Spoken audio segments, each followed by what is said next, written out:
तो मित्रों गईकालना क्लासनी अंदर આપણે बाह्य संवर्धन प्रयुक्तिओ विषे बात करी थी। गईकालना क्लासनी अंदर આપણે बाह्य संवर्धन प्रयुक्तिओ विषे बात करी थी। આપણે बाह्य संवर्धन प्रयुक्तिओनो मतलब કે कोईपण वनस्पति जे छे एना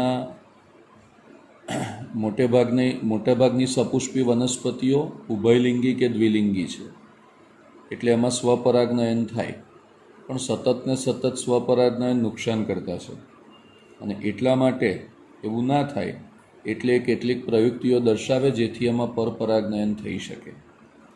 हवे तमे विचारो कि अहींया आगळ कोई एक्स नामनी वनस्पति है अने अहींया कोई वाय नामनी वनस्पति है अथवा तो बीजी कोई वनस्पति है। हवे अहींयाथी कोई परागरज ए आ बीजी वनस्पतिना परागासन उपर स्थापित थाय तो आ परागरज ए आज जातिनी छे के बीजी कोई जातिनी छे, के स्वीकार्य छे के अस्वीकार्य छे, के साची परागरज छे के खोटी परागरज छे, एवुं केवी रीते खबर पड़े? कारण के आ जे परागनयननी प्रक्रिया है ए कां तो पवन द्वारा थशे, कां तो पाणी द्वारा थशे, कां तो कोई प्राणी द्वारा थशे। हवे पवन ने ना खबर पड़े कि कई परागरज ट्रांसफर करवानी, ना पाणी ने खबर पड़े, ना प्राणी ने खबर पड़े, ना कीटक ने खबर पड़े, ना माखी ने खबर पड़े, ना फूदा ने खबर पड़े। तो आपणो नवो टॉपिक है आजनो, जेने कहीए छीए परागरज स्त्री केसर आंतर संबंधों। टॉपिक ने कहीए छीए परागरज स्त्री केसर आंतर संबंधों। हवे आ जे परागरज स्त्री केसर आंतर संबंधों शब्द वापर्यो छे मैं जेना माटे ए वास्तव में छे शुं, तो थोड़ू आजे मैं प्रश्न उठायो छे ए ज बेजिक प्रश्न ने ध्यान में लईने आपणे वातचीत करीए के परागनयननी प्रक्रिया जे छे ए परागनयननी प्रक्रिया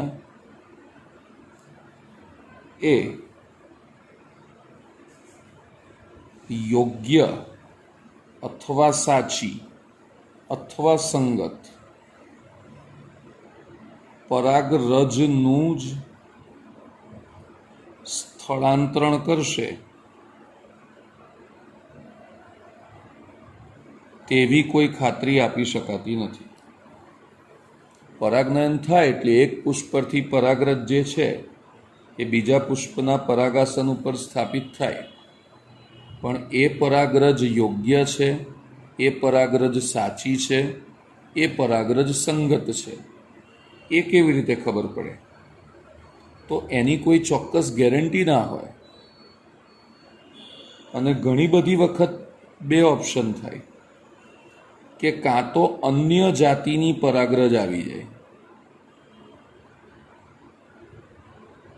हवे आंबानो मोर होय अने एना उपर चीकूडीना पुष्पनी परागरज आवी जाए, कां तो तेज जातिनी परागरज घणीवार आवे, पण एवुं पण बने के ए तेज जातिनी परागरज जे छे ए स्व असंगत परागरज पण होय। एटले जाति एज एटले स्व शब्द वापर्यो, पण परागनयन करवा माटे सक्षम ना होय तो असंगत परागरज, एटले के सादी भाषामां कहीए तो खोटी परागरज थई जाए। हवे परागरज संगत छे, परागरज संगत छे के परागरज असंगत छे, परागरज साची छे के परागरज खोटी छे, ए नक्की कोण करे?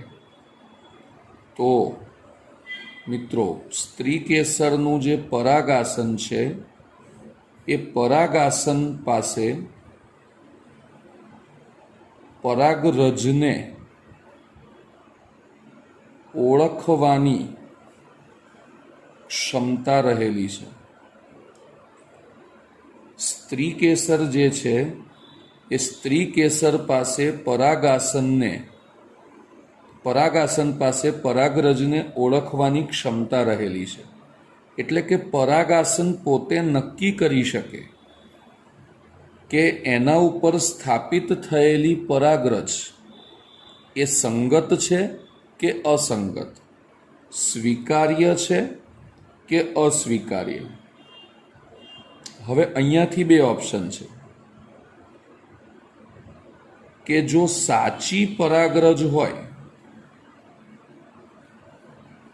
અથવા તો બીજો શબ્દ વાપરીએ કે સંગત પરાગરજ હોય, તો એવા પ્રકારની પરાગરજ એ પરાગાસન દ્વારા ગ્રહણ થાય અને એમાં પશ્વફલન ઘટનાઓ પ્રેરાય, અથવા તો ફલન અને પશ્વફલન ઘટનાઓ પ્રેરાય. બરાબર સમજો કે પરાગાસન પર સ્થાપિત થયેલી પરાગરજ એ સંગત છે કે અસંગત, એ ઓળખવાની ક્ષમતા જે છે એ પરાગાસન પાસે છે. પરાગાસન પર સર્જાયેલી પરાગરજ જો એ સાચી પરાગરજ છે અથવા તો સંગત પરાગરજ છે, તો એ પરાગાસન દ્વારા ગ્રહણ થઈ જશે અને ગ્રહણ થયા પછી એમાં ફલન અને પશ્વફલન ઘટનાઓ પ્રેરાશે. પણ જો બીજો વિકલ્પ લઈએ કે ખોટી પરાગરજ છે અથવા તો શબ્દ વાપરીએ કે અસંગત પરાગરજ છે, તો જ્યારે અસંગત પરાગરજ હશે તો પરાગાસન પર પરાગરજનું અંકુરણ અવરોધાશે. પરાગાસન પર પરાગરજનું અંકુરણ અવરોધાશે. એની જોડે જોડે પરાગાસન પર પરાગરજનું અંકુરણ અવરોધાય, એની જોડે જોડે એમાંથી જે પરાગ નલિકાની વૃદ્ધિ થાય એ પરાગ નલિકાની વૃદ્ધિ થશે નહીં. તો એનો મતલબ એવો થયો કે પરાગરજની ઓળખના આધારે એની સ્વીકૃતિ કે અસ્વીકૃતિ થઈ શકે. બરાબર વાતને સમજો કે પરાગરજ જે છે એની ઓળખના આધારે પરાગાસન સાચી કે ખોટી પરાગરજની સ્વીકૃતિ કે અસ્વીકૃતિ કરશે. આ બંને ઓપ્શનને બરાબર ધ્યાનથી સમજી લેવા જોઈએ કે જો સાચી પરાગરજ કે સંગત પરાગરજ હશે તો એ પરાગાસન ઉપર ગ્રહણ પણ થશે અને ફલન અને પશ્વફલન ઘટનાઓ થશે. પણ જો ખોટી પરાગરજ હશે કે અસંગત પરાગરજ હશે તો પરાગરજનું અંકુરણ અવરોધાશે અને એમાંથી પરાગ નલિકા જે છે એની વૃદ્ધિ પણ થશે નહીં. હવે આવું થાય કેવી રીતે? આપણને એમ થાય તો જુઓ, પરાગરજ આવું થવા માટે એટલે સ્વીકૃતિ કે અસ્વીકૃતિ થવા માટે, સાચી કે પરાગરજની ઓળખ થવા માટે પરાગરજ અને સ્ત્રી કેસર આ બંનેની વચ્ચે સતત સંવાદ ચાલતો હોય છે. આમ તો સંવાદને અંગ્રેજીમાં કહેવાય કોમ્યુનિકેશન, એટલે એક વ્યક્તિ કે અને એક સાંભળે. પણ આમાં કંઈ પરાગરજને પરાગાસન જે છે એ તો નિર્જીવ વસ્તુઓ છે, એટલે બોલવાનું ને સાંભળવાનું ના આવે. પણ એનો સંવાદ એ પરાગરજમાંથી સર્જાતા રાસાયણિક ઘટકો વડે થાય છે. આ રાસાયણિક ઘટકો એ બંને વચ્ચેના મધ્યસ્થી તરીકે વર્તે છે.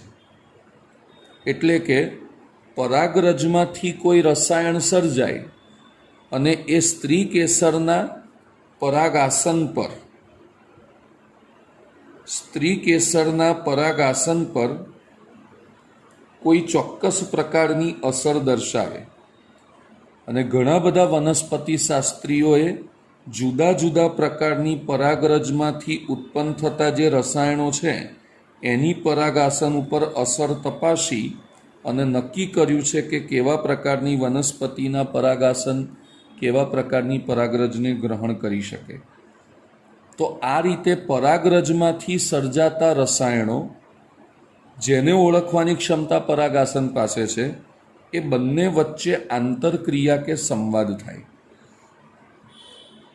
તો આપણો જે ટોપિક છે પરાગરજ સ્ત્રીકેસર આંતર સંબંધો, એનો થોડોક પોર્શન પૂરો થયો, હજી ઘણું બાકી છે, કારણ કે આપણે અહીંયા 2 વિકલ્પની વાત કરી. તો આટલા કોન્સેપ્ટને બહુ જ સિમ્પલ શોર્ટમાં સમજી લઈએ કે જ્યારે પણ પરાગનયન થાય ત્યારે એ યોગ્ય પરાગરજને લઈ જશે કે અયોગ્ય પરાગરજને લઈ જશે એ તો ખબર જ નથી. એટલે કે જે પરાગાસન ઉપર પરાગરજ સ્થાપિત થાય છે એ પરાગરજ સંગત છે કે અસંગત એ પણ ખબર નથી. હવે જો સંગત હોય તો શું થાય ને અસંગત હોય તો શું થાય? તો સંગત હોય તો પરાગરજ ગ્રહણ થઈ જાય, અને સંગત હોય તો પરાગરજ જ્યારે ગ્રહણ થઈ જાય ત્યારે એમાં ફલન અને પશ્વફલન ઘટનાઓ પ્રેરાય. પણ જો પરાગાસન પર પરાગરજ અસંગત હોય, ખોટી હોય, અયોગ્ય હોય, બીજી કોઈ વનસ્પતિની હોય અથવા તો અસંગત હોય, ત્યારે ખોટી પરાગરજ હોય તો એ પરાગરજનું અંકુરણ થતું નથી, એમાંથી પરાગનલિકાનો વિકાસ થતો નથી. એટલે સાદી ભાષામાં કહીએ તો ફલનની ઘટના તરફ આગળ જ ના જાય. તો આવું થવાનું કારણ શું? આવું થવાનું કારણ એ છે કે પરાગરજ અને સ્ત્રીકેસર એ બંને વચ્ચે સતત ને સતત રાસાયણિક સંવાદ ચાલે. એટલે પરાગરજમાંથી રસાયણ સર્જાય અને સ્ત્રીકેસરના પરાગાસન દ્વારા એ રસાયણોને એબ્ઝોર્બ કરવામાં આવે, અને એ એબ્ઝોર્પ્શન જ્યારે થાય ત્યારે એ સંગત પરાગરજ છે કે નહીં એ ખબર પડે. કેટલાક વૈજ્ઞાનિકોએ આવા રાસાયણિક સંવાદ શોધ્યા છે. હવે આપણે જો ગ્રહણ થાય તો ફલન અને પશ્વફલન ઘટનાઓ કેવી છે એને સમજવાનો પ્રયત્ન કરીએ.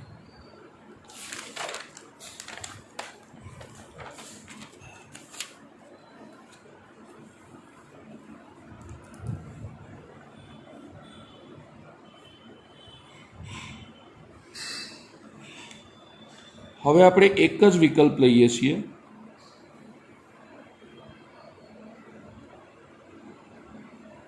કે પરાગરજ ગ્રહણશીલ છે. તો મેં તમને અગાઉ પરાગરજનું બંધારણ શીખવાડ્યું છે, જેમાં પરાગરજની બહારની બાજુ એક જાડું સ્પોરોપોલિનિનનું આવરણ હોય, અને પણ એ જાડા સ્પોરોપોલિનિનના આવરણની વચ્ચે આવા નાના નાના છિદ્રો જેવી રચના હોય છે. અને આ જે નાના નાના છિદ્રો જેવી રચના છે એને આપણે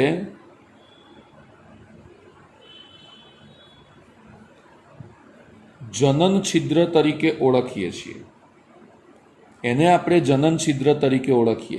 એટલે જ્યારે કે પરાગરજ બરાબર અહીંયા આગળ ગ્રહણશીલ થઈ ગઈ, યોગ્ય પરાગરજ છે, સંગત પરાગરજ છે, તો આજુબાજુના આવરણમાં, જે બહારના આવરણમાં આ જે જનન છિદ્ર છે એમાંથી સૌથી પહેલા પરાગ નલિકાનો વિકાસ થશે. હવે આપણે રચનાને પણ બરાબર સમજી લેવી જોઈએ કે પરાગ નલિકાનો વિકાસ થાય એટલે પરાગ નલિકા અહીંયાથી આગળ વધીને અહીંયા બીજાશયમાં પહોંચે. હવે બીજાશયમાં શું છે? અંડક છે, અને અંડકની એક બાજુ અંડછિદ્ર છે. અંડછિદ્રની એટલે કે ભ્રૂણપુટ, આખી આપણે ભ્રૂણપુટની રચના જોઈએ અહીંયા, તો અંડછિદ્ર બાજુ 2 સહાયક કોષો છે ને 1 અંડકોષ છે. પછી વચ્ચે 2 દ્વિકીય કોષ કેન્દ્ર અને ઉપર 3 પ્રતિધ્રુવ કોષો, આ બંનેની અત્યારે વાત નથી કરતા, અત્યારે ખાલી આની વાત કરીએ. તો બીજાશયની અંદર અંડક, અંડકની અંદર ભ્રૂણપુટ, ભ્રૂણપુટમાં નીચેનો છેડો અંડ છિદ્ર, આ તરફનો છેડો અંડ છિદ્ર, આ ઉપરની તરફનો છેડો આવશે અંડતલ. હવે બરાબર સફળતાથી ગ્રહણ થયું એટલે અંદરથી આવી પરાગનલિકા ડેવલપ થાય અને એ પરાગનલિકા ડેવલપ થતી થતી આ અંડ છિદ્ર સુધી પહોંચે.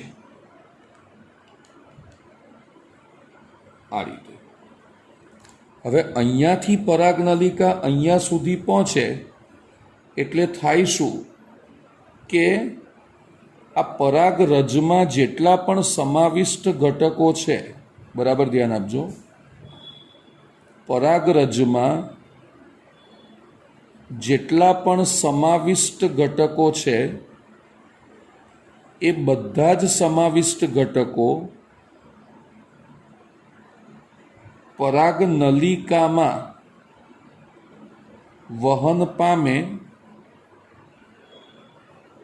અને બીજાશય સુધી પહોંચે. કારણ કે આખો પરાગનલિકાનો ઉદ્ભવ કેવી રીતે છે કે અંદરનું જે પાતળું આવરણ છે સેલ્યુલોસ કે પેક્ટિનનું, એ જ આ જનન છિદ્રમાંથી લંબાઈને આખી પરાગનલિકા બનાવે. તો આની અંદર જે ઘટકો હોય એ તો પરાગનલિકા જોડે આવવાના જ. હવે આવા સમયે આ જ્યારે પરાગનલિકાનો વિકાસ થાય, આવા સમયે અહીંયા પણ બે વિકલ્પો છે કે કેટલીક વનસ્પતિમાં પરાગરજ એ દ્વિકોષીય અવસ્થાએ મુક્ત થાય અને કેટલીક વનસ્પતિની અંદર એ ત્રિકોષીય અવસ્થાએ મુક્ત થાય. હવે જો એ દ્વિકોષીય અવસ્થાએ મુક્ત થાય તો દ્વિકોષની અંદર બે કોષ હોય, એક વાનસ્પતિક કોષ હોય અને બીજો જનન કોષ હોય. તો આ જે જનન કોષ છે એનું વિભાજન થઈ અને બે નરજન્યુ બને. બરાબર મારી વાતને સમજો કે આ પરાગરજ જ્યારે મુક્ત થઈને પરાગાસન ઉપર આવી ગઈ, આ પરાગરજ જ્યારે મુક્ત થઈને પરાગાસન ઉપર આવી ગઈ ત્યારે એમાં બે વિકલ્પ છે, કાં તો એ દ્વિકોષીય છે કાં તો એ ત્રિકોષીય છે. હવે જે પરાગરજ આની ઉપર સ્થાપન થઈ અને આ પરાગરજ જો દ્વિકોષીય છે તો આ દ્વિકોષીય પરાગરજ જે છે એની અંદર એક વાનસ્પતિક કોષ છે ને એક જનન કોષ છે. હવે જ્યારે એ પરાગનલિકાનો વિકાસ થાય ત્યારે એમાં રહેલા જનન કોષનું વિભાજન થઈ એમાંથી બે નરજન્યુ બને. હવે જો એ ત્રિકોષીય છે, બરાબર, જો એ ત્રિકોષીય છે તો પહેલેથી જ અહીંયાથી જ 3 કોષ હશે.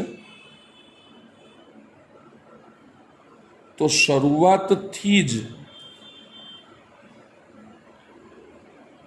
શરૂઆતથી જ તેનામાં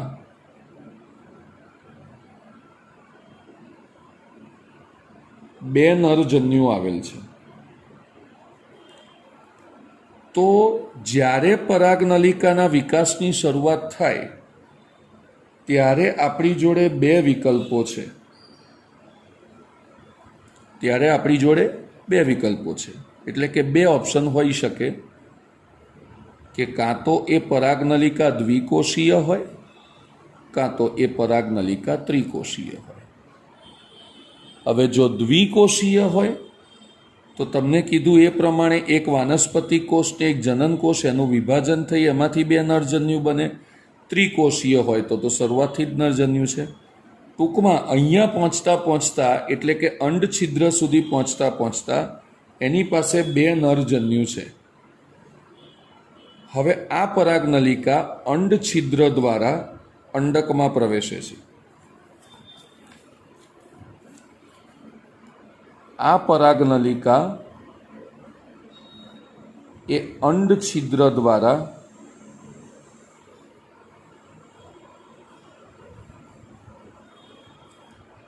અંડકમાં પ્રવેશે છે. હવે અંડકની પરિસ્થિતિ શું છે? હું ખાલી અહીંયા ફક્ત ને ફક્ત અંડકનો વ્યૂ દોરવાનો પ્રયત્ન કરું તો 2 સહાયક કોષો છે અને 1 અંડકોષ છે. હવે તમને આની આખી રચનાને કહેવાય અંડપ્રસાધન. તમને આ રચના જો થોડી ખ્યાલ હોય તો અહીંયા આગળ કેટલાક સ્પેસિફિક તંતુમય ઘટકો હોય.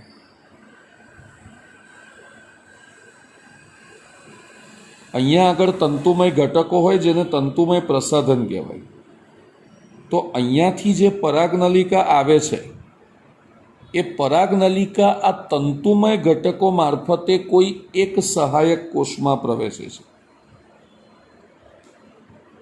અને એવું કહેવાય છે કે આ તંતુમય ઘટકો પરાગનલિકાને અહીંયા સુધી પહોંચવા માટે કે પ્રવેશવા માટે માર્ગદર્શન આપે છે. એટલે એ અંડ છિદ્ર દ્વારા પરાગનલિકા આ અંડકની અંદર કે ભ્રૂણપૂટમાં પહોંચે અને અંડ પ્રસાધનમાં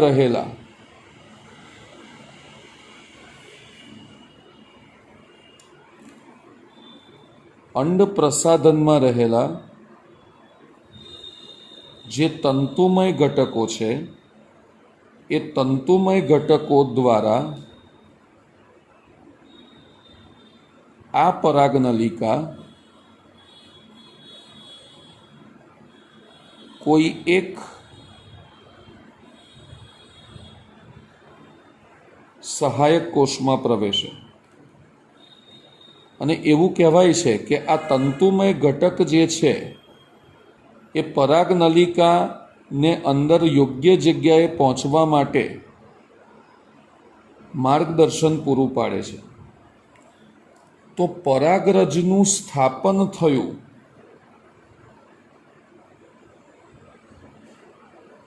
પરાગરજનું પરાગાસન પર સ્થાપન થયું અને ત્યાંથી લઈને આ પરાગનલિકાનો અંડકમાં પ્રવેશ થયો ત્યાં સુધીની આખી જે બધી ઘટનાઓ છે એને પરાગરજ, સ્ત્રીકેસર, આંતરક્રિયાઓ તરીકે ઓળખવામાં આવે છે. તેને પરાગરજ, સ્ત્રીકેસર, આંતરક્રિયાઓ તરીકે ઓળખવામાં આવે છે. આ આખી ક્રિયાઓ તમે ધ્યાનથી જુઓ તો ક્રિયાત્મક રીતે ગતિશીલ ક્રિયાઓ છે.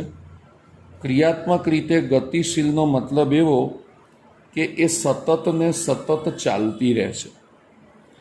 આમ સામાન્ય રીતે પરાગરજ તમને દાણા જેવી દેખાય પણ એમાંથી પરાગનલિકાને વિકાસ થવો, એ પરાગનલિકા દ્વિકોષીય કે ત્રિકોષીય અવસ્થામાં અંડછિદ્ર સુધી પહોંચવી, ગમે તે અવસ્થામાં હોય અંડછિદ્ર સુધી પહોંચે ત્યારે એમાં 2 નરજન્યુ હોય. અંડછિદ્ર દ્વારા તે અંડકમાં પ્રવેશે, એમાંથી નરજન્યુને અંડકોષ સુધી પહોંચવાનું છે પણ એના માટે પરાગનલિકાનો યોગ્ય માર્ગે પ્રવેશ થવો જોઈએ. તો પરાગનલિકા તંતુમય ઘટકો દ્વારા એક સહાયક કોષમાં પ્રવેશે અને પછી પોતાના નરજન્યુ અંડકોષ સુધી પહોંચાડે. તો આજે આખી પરાગરજનું પરાગાસન ઉપર સ્થાપનથી લઈને પરાગનલિકાનો અંડકમાં પ્રવેશ થાય ત્યાં સુધીની આખી ઘટનાને પરાગરજ, સ્ત્રીકેસર, આંતરક્રિયાઓ કહેવામાં આવે છે. આખા ટોપિકને હું એકદમ દરેક વિગતો ન બોલતા એકદમ શોર્ટમાં કહું તો કોઈ વનસ્પતિની પરાગરજ એ જ્યારે પરાગાસન ઉપર સ્થાપિત થાય ત્યારે સંગત છે કે અસંગત એ ખબર નથી, એટલે સાચી છે કે ખોટી એ ખબર નથી. તો આ સાચી કે ખોટી એ ખબર કેવી રીતે પડે? તો ત્યાં 2 વિકલ્પો છે કે જો પરાગરજ સાચી હશે કે સંગત પરાગરજ હશે તો એમાંથી પરાગનલિકાનો વિકાસ થશે અને પશ્વફલન ઘટનાઓ થશે. પણ જો એ ખોટી હશે તો પરાગરજનું અંકુરણ જ નહીં થાય, તેમાંથી પરાગનલિકાનો વિકાસ નહીં થાય. એના માટે પરાગરજ અને પરાગાસન એ બંનેની વચ્ચે સંવાદ ચાલતો હોય છે. સંવાદ એટલે રાસાયણિક સંવાદ, જેમાં પરાગરજમાંથી સર્જાતા રાસાયણિક ઘટકો એ પરાગાસન દ્વારા ઓળખાય એટલે ખબર પડે કે આ જ વનસ્પતિની અથવા તો સંગત પરાગરજ છે. હવે સંગત પરાગરજ એકવાર થઈ ગઈ તો આગળની ઘટના થાય, એટલે કે એમાંથી જનન છિદ્ર જે હોય બહારના આવરણમાં, એમાંથી અંદરનું આવરણ પાતળું છે એટલે લંબાઈ અને પરાગનલિકા બનાવે. પરાગનલિકા આવે ત્યારે પરાગરજની અંદરના બધા ઘટકો આવે. તો અંદરના ઘટકોમાં કાં તો દ્વિકોષીય હોય કાં તો ત્રિકોષીય હોય. જો દ્વિકોષીય સ્થિતિ હોય તો વાનસ્પતિક કોષ ને જનનકોષ, તો જનનકોષ વિભાજન પામીને 2 નરજન્યુ બનાવે. અને ત્રિકોષીય હોય તો પહેલેથી 2 નરજન્યુ હોય જ. અલ્ટિમેટલી એ પરાગનલિકા અંડ છિદ્ર સુધી પહોંચે, ત્યાંથી એનો અંડકમાં પ્રવેશ થાય. અંડ છિદ્ર દ્વારા અંડકમાં પ્રવેશ થાય, પણ પરાગનલિકાને કઈ જગ્યાએ જવાનું એનું માર્ગદર્શન આ તંતુમય ઘટકો પૂરા પાડે, અને તંતુમય ઘટકો દ્વારા પરાગનલિકા કોઈ એક સહાયક કોષ સુધી પહોંચે. આખી તમામ ઘટનાઓને પરાગરજ સ્ત્રીકેસર આંતરક્રિયાઓ કહે છે. તો આપણે આના પછીના નેક્સ્ટ લેક્ચરની અંદર કૃત્રિમ સંવર્ધન કરતી વખતે કઈ કઈ બાબતોને ધ્યાનમાં રાખવામાં આવે છે. માની લો કે આ તો કુદરતી સંવર્ધનની વાત થઈ, પણ જો કૃત્રિમ સંવર્ધન કરવાનું આવે તો ત્યારે કેવી પ્રક્રિયાઓ, કેવી ઘટનાઓ અને કેવા સ્ટેપ, એને આપણે આવતા લેક્ચરમાં વાત કરીશું.